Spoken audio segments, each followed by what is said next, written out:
ওটা পাওয়াটা বড় কিসমত। ঘনশ্যাম হালদার স্মার্ট ভ্যালির মোস্ট ট্যালেন্টেড না।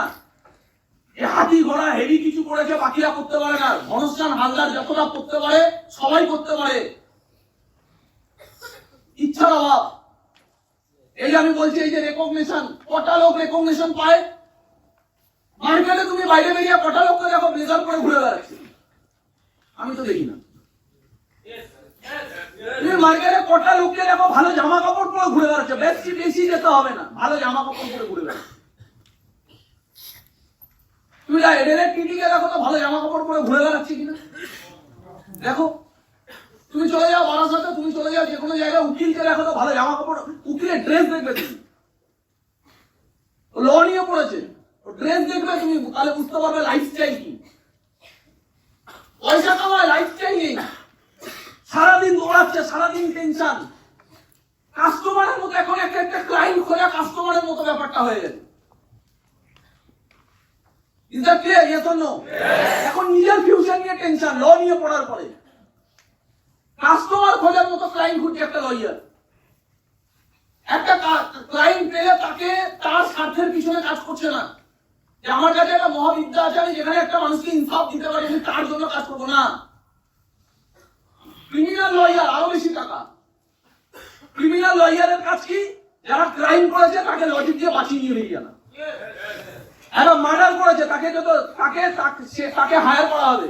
একটা মার্ডারার আমাকে হায়ার করছে, আমি ক্রিমিনাল লয়ার, আমি তার থেকে টাকা চার্জ করবো, তার মার্ডার করার পরে তাকে ওখানে প্রমাণ করে বেরিয়ে আসবো আমার লজিক দিয়ে যে ও মার্ডার করেনি।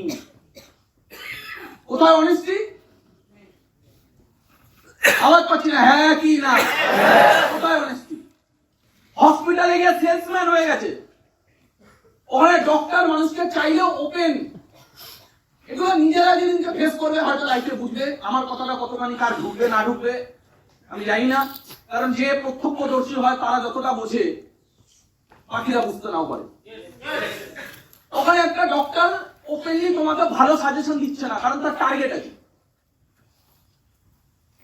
এবং সে কাস্টমারই বলতে গেলে, আমরা কাস্টমারই, সে কাস্টমারের সাথে, পেশেন্টের সাথে কিভাবে কি ডিল করছে সেটা সেলসম্যানটাও সামনে এইভাবে ঘুরে ঘুরে শুনছে, যে আমরা যত টাকা বিক্রি করছি তত টাকাই কেউ বিক্রি করছে নাকি ও উল্টো পরামর্শ দিচ্ছে। একটা ডাক্তার টার্গেট না পূরণ করলে ওকে অ্যাপোলো থেকে লাখ মেরে বার করে দেবে।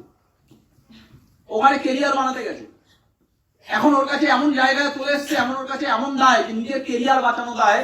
একটা মানুষকে কতটা সুস্থ করতে পারবো সেটা ঠিক আছে, সেটা একটা ইন্টেনশন থাকবে, কিন্তু তার জন্য তার থেকে টাকাটা কতটা চুষে নিতে পারে। আমি কথাগুলো কি বলতে চাইছি বুঝতে পারছি? তাহলে কোথায় রেকগনিশন? কোথাও নেই।